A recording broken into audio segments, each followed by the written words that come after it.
people are at each other's throats. People are starting to realize we can't necessarily be at each other's throats. This book is written as a love song to St. Paul with a respect to Minneapolis, and was also for America. We all are God's children. We're all in this country together. We've got to find a way to work it out. Welcome to an inspirational people interview on the Share Life podcast. I'm Jason Scott Matoya, and in this episode, I'm speaking with the author of It's About Time, Millions of Copies Sold for Dad, a writer and a boxing trainer, Mark Connor. Mark, say hello. Hello. Glad to have you here, sharing your life with us and your story. Mark Connor is a literary pugilist from St. Paul, Minnesota, a lifelong boxer and boxing trainer, and he runs a service called Fighting Chance Boxing for Life.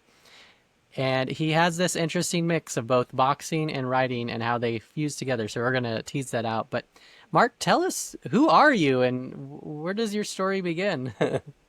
Well, so like you said, a literary pugilist, which is to say the only two things in my life that I've been good at ever are boxing and writing. So those are Yeah. things that I do from one degree to And what, another. what age did you start boxing? 10 years old. 10 years old. Wow. I started a place called the Mexican American Boxing Club on the east side of St. Paul. I grew up on the east side of St. Paul, or greater east side.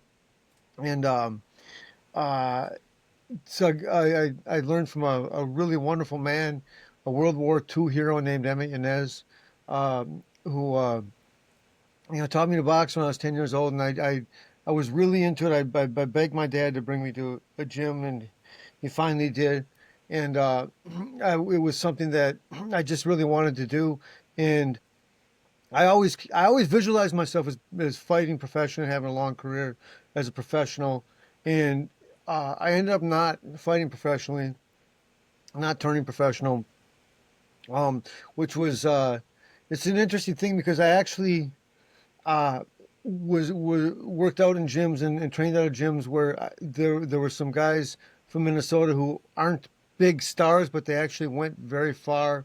In 1987, so that gives you my age. I'm in my mid 50s now. Um, in my senior year of high school, I won the Upper Midwest Golden Gloves, and the other three champions from St. Paul. There were four of us. So out of 12 weights, we were the uh, team, the team champions. We went to the National Golden Gloves. We all lost our first fight that tournament, but within the next year, all three of those guys from St. Paul turned professional, and in their careers, they fought 11 world champions between them, and Wow. two of them won world titles, and one of them never won a world title, but one of his last fights was going the distance with the legendary Julio Cesar Chavez. If you know who that is, I don't know if you know who that Oh, is, but yeah.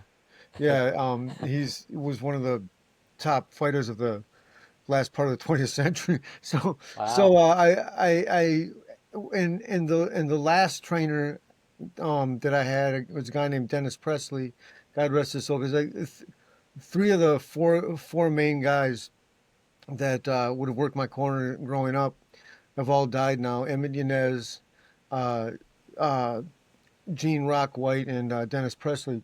And but Dennis Presley, he's the one who developed Will Grigsby, who I talk about in this book, also to the IBF Junior Flyweight Championship of the world, and he was just kind of a boxing genius, and the way he would explain the body mechanics of boxing, and just he could explain it so well, like a teacher, Mm. and he really kind of honed. He took. I went to him the last 2 years that I was fighting professional or fighting competitively, and he took the 13 years of what I'd learned already and just kind of honed it, kind of sculpted it. And that's what enables me to be a trainer now. One other guy who was influential for me was a guy named Jay Pelzer, and he's the one my other teammate who won a world title. He won a more of a minor world title. International Boxing Organization Junior Welterweight Championship. Mike Evgen. He's the nephew of Jay Pelzer um, at the Rice Street Gym in St. Paul. These guys in St. Paul, they're they're guys that you wouldn't hear about them. They're not famous, but they actually are the later 20th century um, manifestation of what was started in the 20s, 30s by the Gibbons brothers, Mike Mm. and I know I'm going on a tangent here. Mike and Tommy Gibbons, who were uh, middleweight and light heavyweight champions, called the St. Paul style. And I didn't realize this until the establishment of the Minnesota Boxing Hall of Fame in 2010 when they had the first banquet and they were showing films of them and talking about how Mike Gibbons, the elder brother, um, had gone out to New York and no one had seen this style before. And it was just this kind of just this rhythm of dancing and moving and sticking and I was thinking, wow, that's how I learned, that's how I box, that's how the Oh, people wow. people in St. Paul box. And I've seen, and it's like it's the style that we try to a strategy we try to use, and actually I can see it in the way people box. I've watched it on TV. I thought, wow, it's like, people weren't really boxing at that in that particular manner prior to that time, is what they're saying, is what these historians are saying, which really boggled my mind because St. Paul, Minnesota is not a place nowadays that people think of as, well, that's where all the great boxers come out of. But, you Yeah. know, and then the general area of Minneapolis too. We've had three world champions in the last 20 years or so. Yeah. Anyway, so that's boxing. And but so after that National Golden Gloves in 1987, I had qualified to go to the Colorado Springs to the Olympic Training Center and try out for the Pan American Games team, and I lost there. And I kind of had this pull ever since then between academia and sports, Mm. and I never felt like it with boxing. If you miss a year or something like that, it's like is you're developing. There are critical times when you really need to do things and keep going because you only have a short period of time you can do it. Once you get to your Mm. 30s, then you're starting to stretch things along. So, Yeah. uh, I went to college, and that kind of, it's I think it's probably not the most sensible thing to say. Like, gee, if I just went to gone to college, but I mean, that kind of inhibited it a little bit. So I've always tried to find a way to blend uh, my boxing life and my writing life together. And sometimes it seems in the different in those different areas, those different arenas of life, that one of them is foreign to the other. But in a lot of ways, it's really not. You know, It's such an interesting fusion. How does your boxing community, what do they think of the writing? What does your writing community think of the boxing side of it? you know, the boxing community found, like I've been just people found out I've got the book. I carry the books around with me all the time, and I've sell them and stuff like that to people, and they're like, "Wow, that's really cool," and I sign them to people, and so they're pretty receptive to it. I don't know. The one thing about a book is most people start a book and they're not going to finish it. So I don't Yeah. know how many people are actually reading it, but some people who have read it have really uh, really been impressed and really given me some really good complimentary feedback on it. And they're they're they're just happy that someone in the boxing community has done something that reflects on the community Mm. positively, and that it's something that's kind of a contribution, uh, and just a good thing to do. And then as far as the writing community is concerned, um, it's the arts community. Yeah. It's the intellectual community and arts community. So there's a vast array of how people react to the boxing, and most of them think it's pretty cool, though. I mean, they think Yeah. it's because I'm a romantic, all right, and I think there are a lot of people in arts, in the Yeah. literary arts and arts community are kind of romantic, so they think it's really cool to do that. Plus, people are always they think, man, I'd like to do that, or I wish I could have done that because it's kind of something that's a little scary to do. I Yeah. mean, Yeah. Who wants to get punched in the face? Right, right. Well, only crazy people, you know. You know. So, so you got writing and boxing, and then your religious faith is a big part of your story. So tell us kind of where Sure. that began when you were young. Well, you know, I call myself the product of a mixed marriage because my dad's from St. Paul, my mom's from Minneapolis. My dad grew up across the street from St. Columba Parish, the house is right across the street from it. My mom's family came from the Holy Rosary Parish, and so my father that's in the Midway district of St. Paul, and my mother was Phillips neighborhood, South Minneapolis, um, and uh, so they just both grew up Catholic. My mother was family was more poor or working poor, so she went to public school. My dad went to Catholic schools, all through grade school through high school and in college, and you know my father would just in a, it was just not even a question that my brother and I would go to Catholic schools, and so um, people who don't go to Catholic schools don't realize that it doesn't feel like it's being drilled into you or like hammered into you. It's just that you have but you have the regular day and the regular form of education and subjects that you're learning. It's just got the faith around it, and Yeah. it's just a natural thing to go to mass every Sunday and stuff like that. So I just always had this belief that there was God and that I was being guided one way or Hmm. another, and you know a lot with how secular we are in our society today. A lot of people view Christianity in particular as this this uh this punishing God that's just kind of lording himself over you and kind of harassing you and guilting you. But my perception's always been, no, he's there protecting me Yeah. and guiding me and then reminding me with my conscience about, well, you did that thing or you did this thing and you shouldn't be doing that or as right as a and Yeah. yeah, yeah.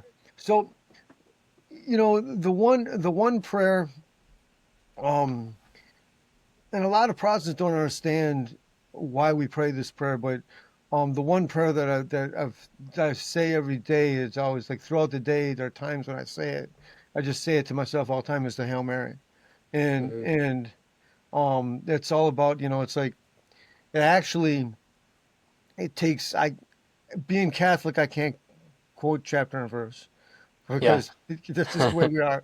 But but each each statement in the statements in there are all taken out of the Bible. Like uh, uh, Hail Mary, full of grace, Lord is with thee. It comes from Angel Gabriel saying that to Mary, then Hmm. in what's called the Annunciation, where he's telling her Yeah. you're going to be the mother of Jesus.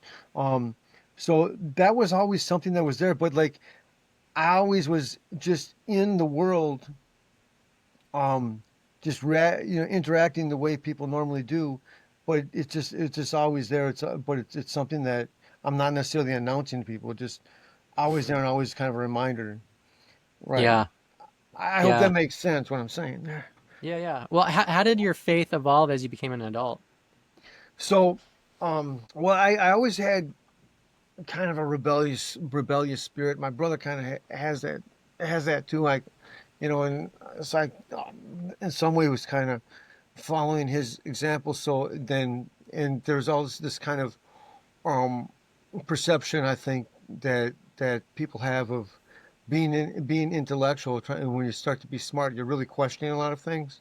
So I did, and then there was a lot of challenges to being a Catholic um, that people would throw at wow, the church does this or they've got this attitude towards women about that or whatever. And so I'd always have to think about that kind of stuff. So but with that rebellious attitude, also I, and getting to college, once in a while, I might go to a demonstration or something like that, or do Uh-huh. something, and I got a little involved with in the early 1990s. There was actually an anti-racist demonstration I went to where I ended up there was uh, some like 17, 18-year olds had burnt a small cross in front of a Mm. black family's house, and there were these people there from this Irish organization, uh, carrying an Irish flag, and I started speaking with them and kind of got involved with this group that organized to try to raise awareness about what was happening in Ireland at the time, because there was a there's pretty strong war going on in to try to get the British out of the north, and Yeah. and so I started.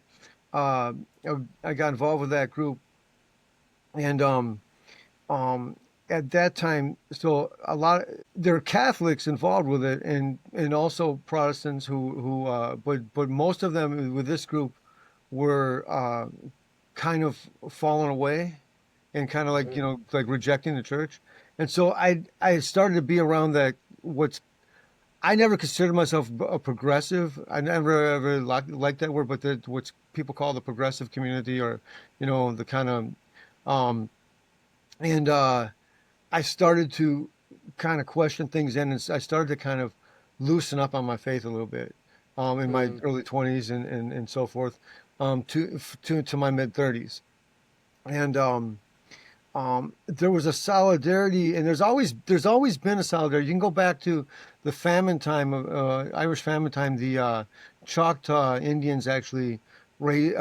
got some gold together and sent it over to Ireland to feed people and stuff Oh like wow.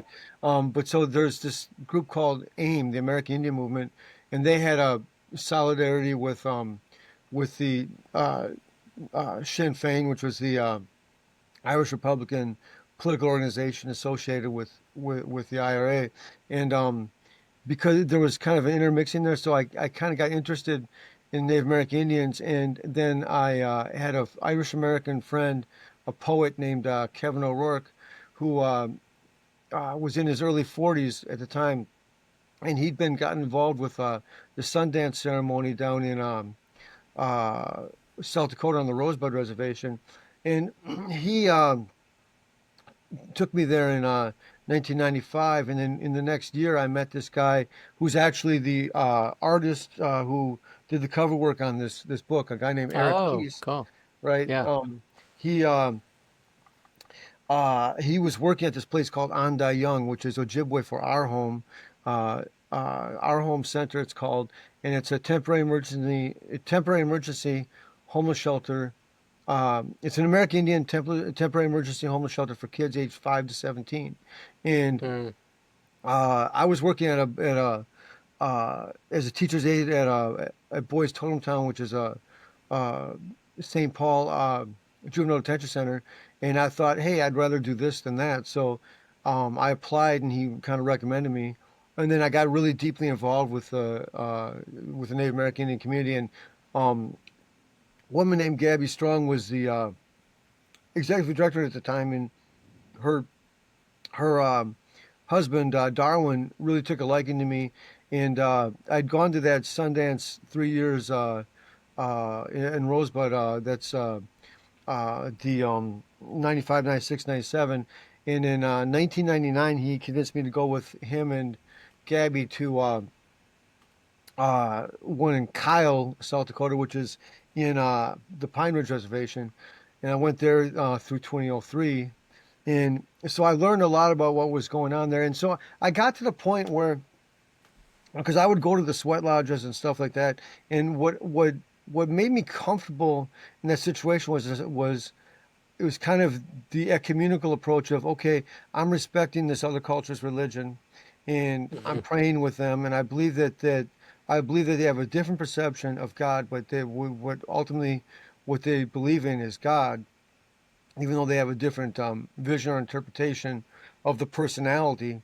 But what made me really comfortable was I felt like there was still, in spite of not having pre-contact with Europeans not having the message of the Trinity and of Jesus. There was still it was still a it was still a fatherly perception of God, and it was also I felt there was a presence of the Holy Spirit because um um well for two reasons. One, just because they recognized the Spirit, but two, because one thing I talk about in the book is, and this is very brief because it's a short book. Um, but I talk about how in the sweat lodge is considered to be the womb of Mother Earth. And so, and women actually go into sweat lodges now. It depends on which community you're in, and they try to. And there's an effort to keep them separate, but um, the reason traditionally only men would go into the sweat lodge is because the sweat lodge is the womb of Mother Earth, right? Um, but women have a womb, and so they have the monthly cycle, so they're cleansed every month. But a man doesn't isn't cleansed, so it's basically being cleansed, right? But then the other thing is you're supposed to be you're in mother's womb. It's dark in there, and you can't see each other, so you're not seeing colors, right? Yeah. So it's like we're all brothers in the Mm. same womb. But then they have the rocks in the middle, and they pour water over it for the steam, these heated rocks. And the belief is when they do 4 rounds of prayer, and the first one is the welcoming song, and that's the spirits of the deceased ancestors are coming into the sweat lodge and dancing on the rocks. And the last one is the going home song, and that's all the prayers have been said, and the belief is that the um, the ancestors are bringing the prayers back to the Creator, to God, right? And that's a it's a parallel, through my perception. That's a parallel to the communion of saints, Mm. right? And that's a thing um, that we think of saints as being before God always, and they're able to, and it's like we're all a family. There's the body of Christ is a family. So my parents are gone now, but I mean I I offer prayers for them, and I talk to them in my prayers, and it's the same thing with the Blessed Virgin Mary, or with Saint Peter, or whoever, right? So that was something that was always in my mind at that time, and working. It was because I worked 13 and a half years at that shelter, and Wow. I've got a lot of friends in the Native American community that it's just that I interact with a lot. And but then when I say I worked 13 and a half years there, it wasn't always full time. It was a lot of times it was part time. I was trying to get articles published. I was trying to make money training boxers. I was trying to work on fiction and stuff like that, and I had all my distractions. That's a lot about what I talk about in this book, because I procrastinated a lot of things until I finally got this book published. That's why it's titled "It's About Time," and I figured for good measure I might as well throw in millions of copies sold for that. But so in between 2003 and 2007, I was driving a cab. I'd lost a job as an editor that I had, and I was driving a cab, thinking in a few months I'll go get another job as an editor, as a writer, and I ended up going 3.5 years driving the cab. And I was on call at Onda Young, so I'd occasionally work there. And I finally I they needed someone to do the weekend overnights, so I started doing the weekend overnights. And I used to go to the Sweat Lodge on Prairie Island, which is about 38 miles outside of St. Paul. It's a Dakota reservation.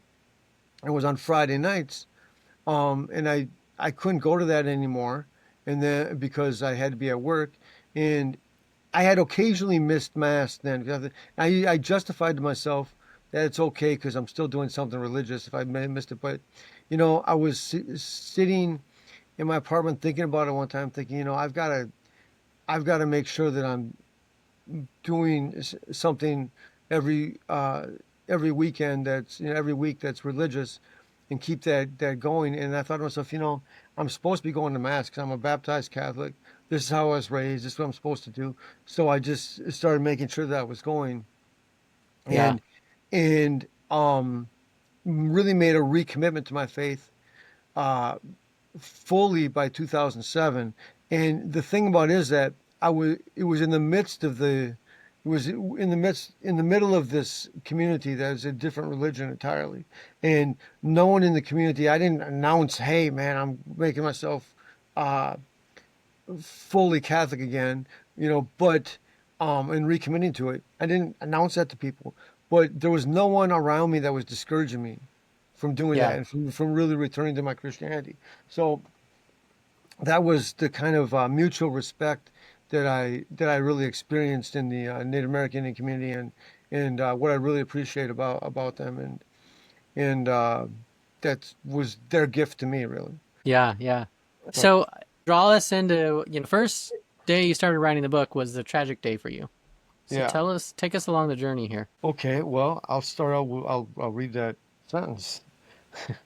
I came up with the title of this book on September 30, 2019, the day my father died.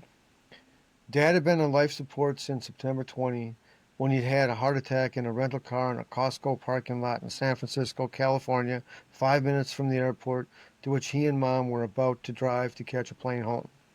I was supposed to pick them up at the Twin Cities International Airport. Mom had called me just after 3 p.m. as I bought a sandwich at the Jimmy John's on Grand Avenue in St. Paul. Mom and Dad had been sitting in that rental car discussing their great 4-day vacation, staying at the Marines Memorial Club in San Francisco. They were talking about how much they loved each other, how much they loved their two sons and their daughter-in-law Kelly, my brother David's wife, and their two grandchildren, Liam, 15, and Caroline, 13. They were talking about how lucky they were and how great a marriage they'd had for over 51 years and how they couldn't wait to get back home to the blessings of their family, friends, and life. Dad began pulling out of the parking spot and was struck with a heart attack, slumping over the wheel. Mom put the car in park and jumped out, yelling for help. Their guardian angels were watching over them. So their guardian angels were watching over them because there was a health fair going on at the Costco, and two EMTs were there, and Oh, wow. they got a defibrillator out and they kept him alive.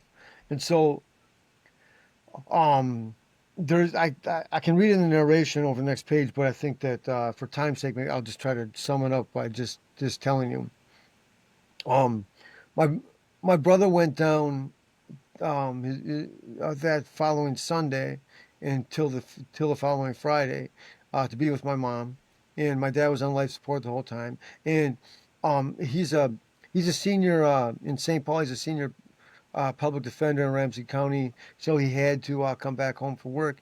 And the next night, Saturday night, the 28th of September, uh, I I arrived on a plane to San Francisco and took a cab into a hospital and just stayed with my mom through Monday. And on Monday, we we determined that okay, we'd let him turn the life support off, and we prayed over him. Um, um, you know, we prayed over him, and he died. And you know, um, the thing was that I say the guardian angels were watching over them. So you got and throughout the book, I talk about guardian angels watching over me, guardian angels watching over us, and they were watching over us the whole time. And you have to throughout the story, that theme keeps reappearing. And you might ask how the guardian angels were watching over him because he still died, but he got to be he was alive for that next 10 days. My brother was there. Um, he played uh, recordings of you know his grandchildren, giving him messages, and I was there with my mom praying over him. And there was a priest there to give him his last rites and all the kind of stuff that, according to our religion, we want to have happen. So that's how that happened. I wrote that day that he died. I wrote wrote the first line. I didn't write much at all until it was till I wrote a little bit, but it wasn't until the end of 2020 I did resolve. Okay, I'm going to finally write this book, and then I wrote it in early 2021. And the thing was that I was watching my dad die, and I'm praying over him, and I'm just thinking to myself, he never saw me get married, he never saw me have children, and he never saw me publish a book. And we'd kind of had an argument about that at one point. Also, I I could get to that. I mean, let me skip ahead. So the last two paragraphs opening up chapter one, so on and at the end of page two. It's about time is a phrase friends of mine often hear me say. Fighters I train, people I hang around with, and family members hear those words from me when they do something, no matter how significant or uneventful, oftentimes with a semi-reverent tone. They say they'll be here soon, they bought a new car, they just got a job, or they're getting married. I reply, it's about time. The implication is we've been waiting forever, and you should have done this a long time ago. But it's also just me making light of the situation and voicing my approval, showing my support. Luckily for me, people are merciful enough to put up with my obnoxious personality, so I actually have friends. But it's about time, finally, I publish a book, as Dad knew too well. The poems running through this story cover a lot of years, from the 1990s to 2019. St. Paul poet Danny Klecko encouraged me in 2017 to put together a book. I started pulling out a bunch of stuff I'd written over the years, and Danny was going to help me get it launched, but he became absorbed in his own projects, including a collection, Hitman Baker Casket Maker, that won the Midwest Book Award, so our collaboration never materialized.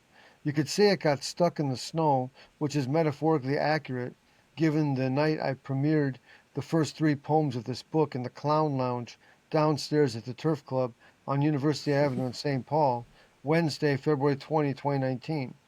There were probably 20 people there that night because we'd had a blizzard that kept most people home.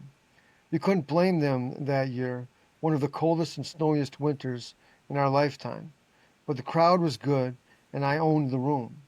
Here are the poems, along with the story wrapped around them. Now, the first poem, I'd like to read you this first poem because I was talking when you were in the introduction about my boxing coaches, and Yeah. then this is very short and it tells you who they are real quickly. So it's called The Perfect Metaphor, written Monday, August 21st, 2017. The perfect metaphor to describe boxing is jazz. There is a rhythm to every fight. I learned this from Dennis Presley, who learned it from Rock White. A fighter has a rhythm, and the only way to beat him is for you to break it and establish your own. That's where improvisation begins. No one knows where it will lead or where it will end. Jazz is the perfect metaphor to describe boxing.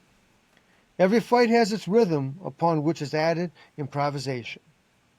I learned that from Dennis Presley, who learned it from Rock White, who practiced collaboration with Emmett Yanez and Bobby Zamora, the two men who taught me to fight. So that's the first poem in the book. Then I've got two Tell more. us Yeah. tell us about the meaning of that. The meaning of that Like poem? extrapolate that in terms of like the rhythm piece specifically, like Yeah. about having a rhythm. So you have two boxers that are having a rhythm, and one of them's trying to impose their rhythm on the other. Talk Yeah. to us about that. Well, I mean, the point of the fight is, um, is even though in amateur boxing, you land the most punches, you score, it's like score the most points, you win. And even though they have points in professional boxing for each round, um, if it goes a distance, the point is really you want to hurt the guy, and you really ultimately you want to knock the guy out, right? And so, um, whoever can establish the momentum in a fight and keep the momentum going and make the rhythm go his way is going to win the fight. And it constantly shifts. So two guys start boxing, and with their movement, uh, together, they establish there's a flow, right? And I mean, whether one guy's backing up, the other guy's going forward, whether one guy's and one guy might be backing up, or he might be moving side to, dancing away to the side this way or that way. It may look like he's running away, but a lot of times he's just getting the guy to he's he's um, he's maneuvering the guy through getting him into his rhythm, into a certain position so that he'll be moving into his punches. Mm, Because if you can make a guy, you make a guy move, like you put your left foot in you kind of like a feint, and he kind of flinches. You move to your right, and he comes over to your right. You move back to your left, and as he's coming over to the left, then you hit him with a left hook. He's moving into that left hook. So what that's doing is that's increasing. It's increasing the power of your punch, without you only got so much strength, but the momentum of him coming into it makes it a harder punch and more damage, right? Or you got a jab going, and that jab, bang, bang, bang. That starts a rhythm going. Um, of That's the momentum of what's happening. And until he does something to either stop the jab, make you miss or something, and throw his own punch, there's no way that the rhythm's going to change. So like jazz, you've got a rhythm that goes, you got a certain beat that goes through a song, and then you got improvisation. It goes this way, mm. it goes that way, and so that's really what's happening is you get this rhythm going. So Dennis Presley always uh, said that to me. Whoever controls the rhythm of the fight is going to win the fight. You have to impose a rhythm on your opponent. I mean, that was one of the main things that he always talked about. And so How much? Well, and how that's, much does like the idea of getting them to self sabotage play into that? Does that play a part? oh, I'd say that plays a huge part sometimes. I mean, it depends. It depends on how conscious the actual boxer. If you're the boxer trying to get the other guy to self sabotage, depends on how conscious you are of that, because you don't know exactly um, what his mentality is going into that fight, what his determination is. You have to make sure, you have to just insist to yourself that your determination is over his. It's going to be, that you're just not accepting defeat, right? I mean, that's got to be your attitude. And then Mm, you just got to, but sometimes, I mean, sometimes guys, you can see the guy is trying to taunt you, or the guy's trying to intimidate you one way or another, and you're just not going to take it. And then you'll see a guy just kind of make this mistake or that mistake, and he basically is sabotaging himself. I I don't know that I was ever quite aware of. Oh, I was always more aware of what was going on with me than with the other guy, and I think that it's more important um, to be concerned about what's going on with you. But I learned to. I wasn't one of those guys that liked a lot of people around me before I was going to fight, or wanted to like uh, kind of, um, uh, kind of be in communication with others and try to, and have everyone, have a lot of hype going on. I'd like to block everyone out and just concentrate on the guy that I'm going to fight. And so what I learned to do is when we get in the ring, immediately, we get the robe off, whatever, and just getting, things getting all arranged before they announce who the fighters are, and the referee tells you to box. Um, is to look across the ring at the opponent and look and to try to just make eye contact with him, and just stare at him, just not look away until the fight starts. Just make eye contact with him. Just try to let him know that I'm serious because I'm here to hurt you, right? Um, and I always thought the guys that were trying not to make eye contact, I always thought they were scared. And I don't know mm, if they always were or not, because some guys you see some professional fighters that aren't necessarily doing that. But if you see a professional fight, there's always, when they're given the final instructions before the fight, because then they have you touch gloves and you go back to your corner, and then they ring the bell in the box. I'd always go up there, and I'd always go up there and I'd look at the guy in the eye, and I just look right in the eye and listen to what they're saying, but not look at anyone or anything. Just try to look at them right in the eye. And I learned that at a pretty early age, and it usually was successful for me. But I'm not champion of the world, so it didn't work every time. Yeah, yeah. So, I mean, you're a boxing trainer. So, are you training? Who are you training when you're doing that? Just whoever there is to train. I right now I'm working with people that are just personal training clients. Yeah. I don't have any actual competitive boxers at the very moment. I was working with a professional last it was late last summer. I was working with a professional, getting ready for a fight against someone that's an up and comer, who was the promoter was really he wanted this guy as an opponent, which is to say someone that he knew he could beat. And I wasn't telling anyone that I was training him. No one knew that I was training him because I was convinced that this guy could give him a really good fight and go the distance with him, and that if we if there's a possibility he could beat him or could maybe knock him out, but just the fact that he was going to go the distance with him, um, um, it would have it would have given him the opportunity for some more fights and make a little bit more money and stuff.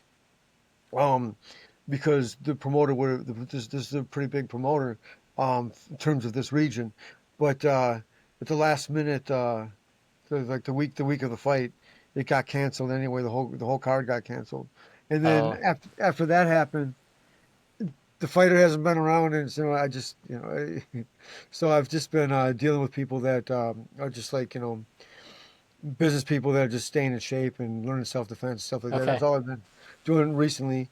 Been a lot of things going on. Yeah. Yeah. Well, what does boxing have to teach business leaders? Well, the one thing it's confidence. More than anything, it's confidence.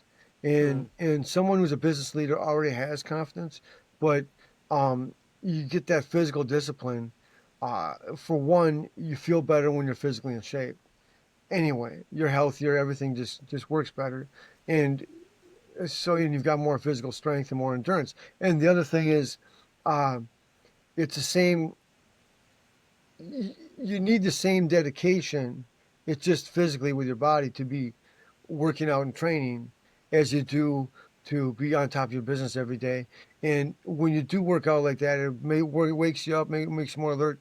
I mean, some people will do it in the evening. I think it's probably better if you can work out the first thing in the morning, and then you go to whatever your job is. And I believe it helps you concentrate better and everything. And it's a motivational thing. But hmm. ultimately, with the one word that is the best thing that boxing trainers and recreational boxing trainers and self defense trainers, the one thing we we give to our clientele is in that one word is just confidence. Yeah, that's interesting. I recently took my daughter to a street survival driving course, and that was interesting because that was one of the things they said is that most new drivers struggle with confidence, and so they Okay. gave my daughter accolades because she had so much confidence. Yeah, that's a good thing. That's one of the uh, that's one of the biggest things I think for women and girls, that why sports are so good for girls and for women, and why only other girls should be competing against them. um, or only other women, is because it's confidence. Mm, It builds so much confidence and everything. And um and that's one thing that I would worry about with, and it's just something I think as a that fathers would have to worry about for their girls as they grow up, is just to be confident, and be able to protect themselves. Uh, yeah, and but learning to drive, I think kids that don't learn to drive, if you they wait for a long time to learn how to drive.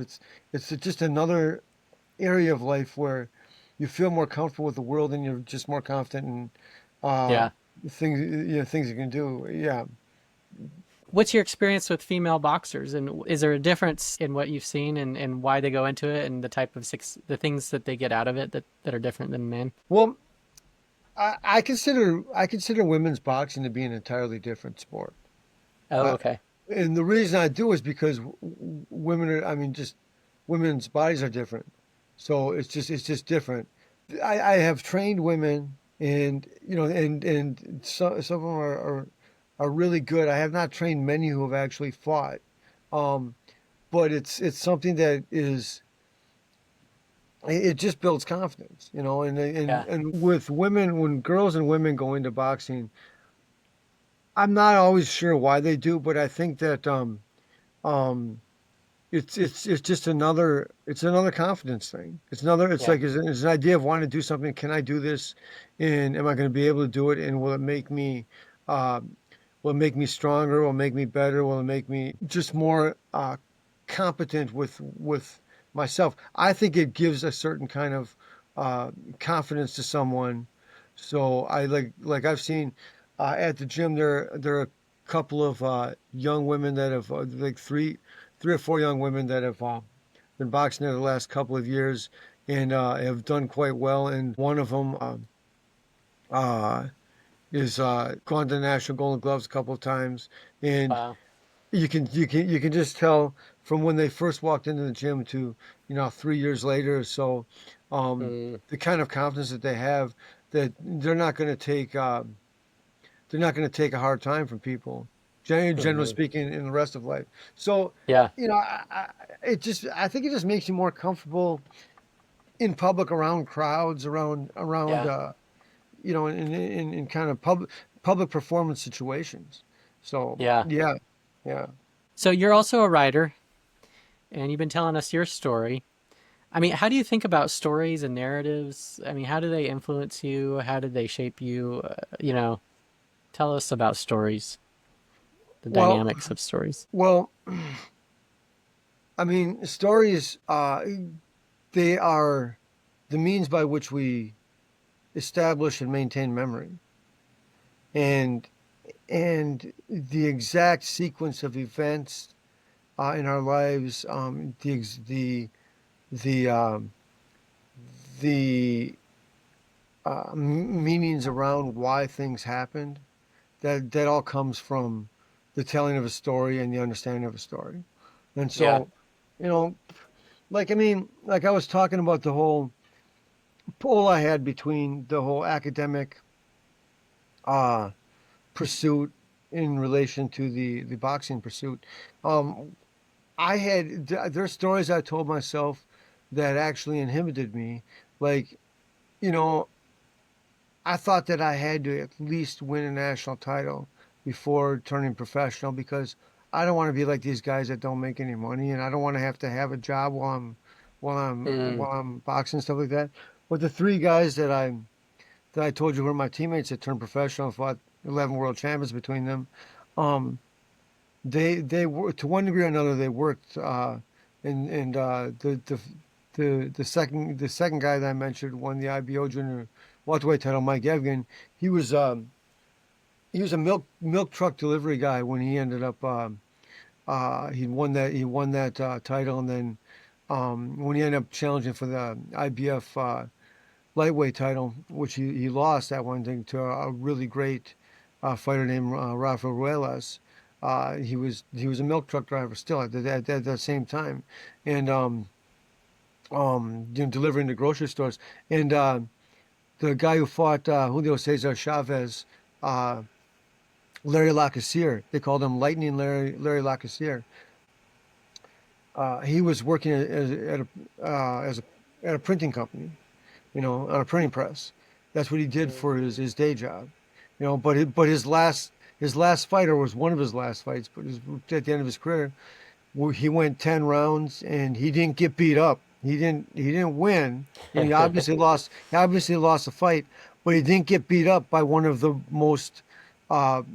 of the greatest knockout artists in the 20th century, Julio Cesar Chavez, on uh, on HBO, I mean, I'm sorry, on Showtime pay-per-view, and the guy in his corner was that the last guy I mentioned in the poem, Perfect Metaphor, is my four coaches I mentioned. Bobby Zamora was a guy that was in his corner, and the thing is, boxing is something where where you just, as far as learning it as an amateur, you learn it as an amateur, and once you learn it, the earlier you can turn professional, if you do it right, the better, because it's like a trade. It's like being a carpenter or like being a sculptor or whatever. You get someone who can be who's you can apprentice yourself to. You get someone who Hmm. trains you, and you learn a profession. So you fight against guys that you start out fighting against guys that can't beat you. You know, and then Yeah. it's like 3 fights later, you fight up against a guy. He might have a chance of beating you. You know, but you're 3 fights down the road. Then a guy that, okay, maybe this is a 50-50 kind of shot, but you hone your skills as much as possible till you get to the highest level possible. Where basically you get to the point where it's he can beat you and you can beat him, but you're just gonna do your best. That's when you get up towards trying to get the world class level. But I had this story in my mind that, well, if I wasn't kind of on par with Sugar Ray Leonard as a, as a, uh, as an amateur, then what business did I have turning professional? And that Yeah. actually made me stay amateur too long, and I probably should have had a professional career. So, but Mm. that's a story. So we always tell ourselves stories, but our beliefs dictate our behaviors. Well, Yeah. the story I'm telling myself now is. Um, that I've got a book written and published, and it's not published on the highest level, but I'm going to keep talking to guys like you to let as many people know about it as possible, so that millions of copies sell for that. Yeah, So that's yeah, the that's where story I'm this telling the myself subtitle now. comes in. Yeah, yeah. So, So if someone's new to boxing, what are the top fights that they should go watch? Historical fights. man, that's a really tough one to uh that's a tough one. I Um, I don't make I it don't easy. know. I don't know. I don't know, but you know what? He had 230 some fights or whatever, 200 over 200 professional fights. But I'd say one guy to watch, if you go on the internet and watch Willie Pep, Willie Pep, Okay. featherweight champion of the world. Um, watch him. Watch Sugar Ray Robinson. Uh, my favorite is a guy named Alexis Arguello. I watch him, but watch Roberto Duran. You know these guys I'm talking about. Have you heard of these I guys? mean, Sugar Hill's the only one, or Sugar Ray's the only one Sugar Ray I've heard Leonard. of. Sugar Ray Leonard. Well, you've heard Sugar Ray. I could throw Leonard in there, but Sugar Ray Robinson was before Sugar Ray Leonard. Um, Oh, okay. Sugar Ray Robinson was uh 40s, 50s, 60s, 30. Oh, okay. So old school. Yeah, yeah. I think 30s, 40s, 50s into the 60s. So uh And so those kind of guys, but it's like there are a lot of great fighters you can watch. I mean, I don't know the three fights to watch. I honestly don't know. I'd have to go look at my boxing and history books and everything. To do your I, analysis. I can't honestly say, yeah, yeah. And it's just it's an art. It's like watching ballet or like watching uh you know it's watching gymnastics. I don't know, just or fi- figure skating. You watch people have different performances. So like it's two guys fighting each other, but it's a performance of them fighting each other. So Yeah. it's like, yeah, yeah. So how do you feel about like the whole movement, like the MMA and the mixed martial arts? Like, do you still enjoy that kind of fighting, or are you more I interested in the classical boxing? I am actually much more easily bored from a fight from those kind. That actually kind of bores me. But when it's on, I'll watch it, and I actually. I've worked a little bit. I would like to work more with MMA guys to help them hone their boxing skills and to add it into their MMA. And I think that Yeah. that's a really good thing. They're tough guys. They're strong guys. A lot of them come over into boxing and then they end up becoming opponents for guys that are building their careers. And but I would like to work with some of those guys to give them a better chance when they come into boxing. But Yeah. it's just a very much a different thing Yeah. altogether. Right? It's something I was So, gonna say, but I can't remember. I yeah. keep going. May hope that I remember it.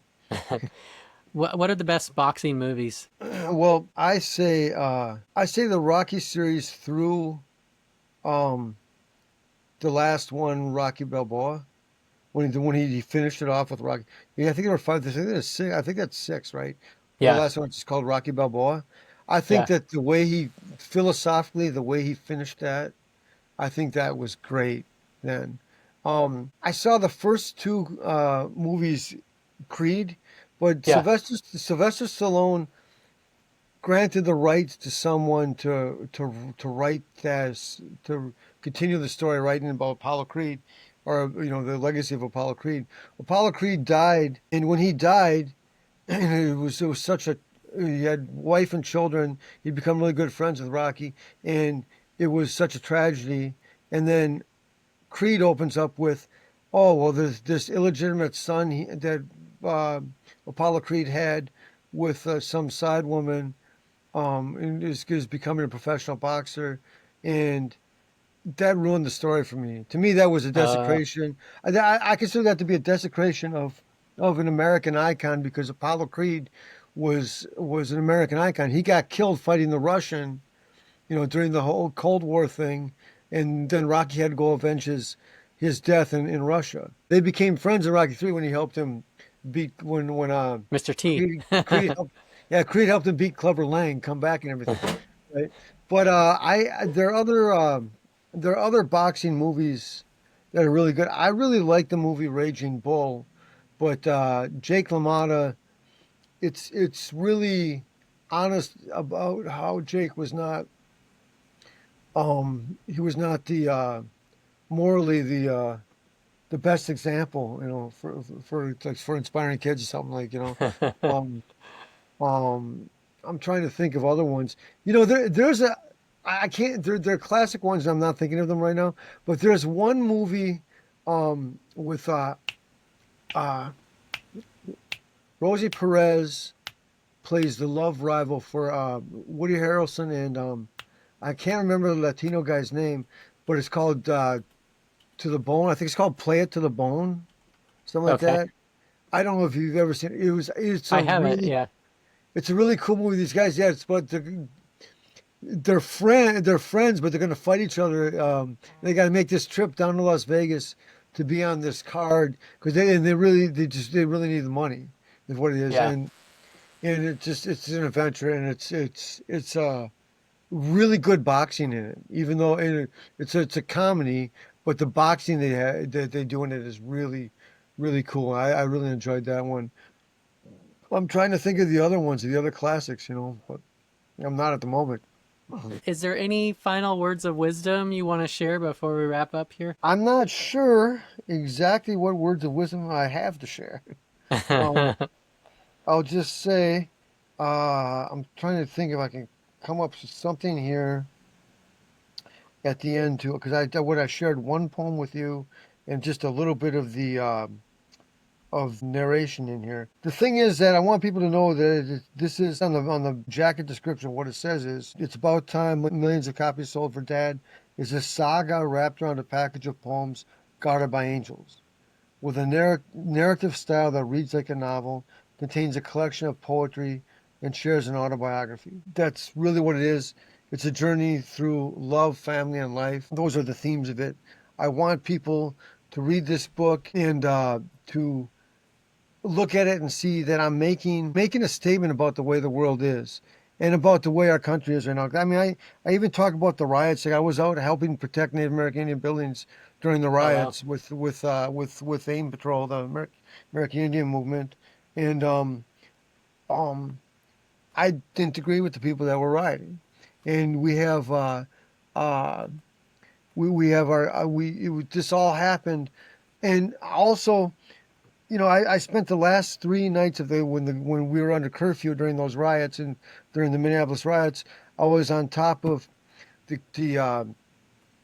the All Nations Indian Church on Bloomington Avenue and East 23rd Street in South Minneapolis, and I was with my pistol on top of that building, the overnight hours, just watching, making sure everything's okay. That's where I was assigned to be, and I was listening to Holy Rosary, the parish I mentioned, where my mother's family Yeah. was from, like 4 blocks away, which is across the street from Little Earth Housing Project, which is uh, tribal land housing project, and AIM had a barricade up there with men with rifles that were blocked that area off. So they were protecting Holy Rosary as well as protecting um, the Little Earth projects.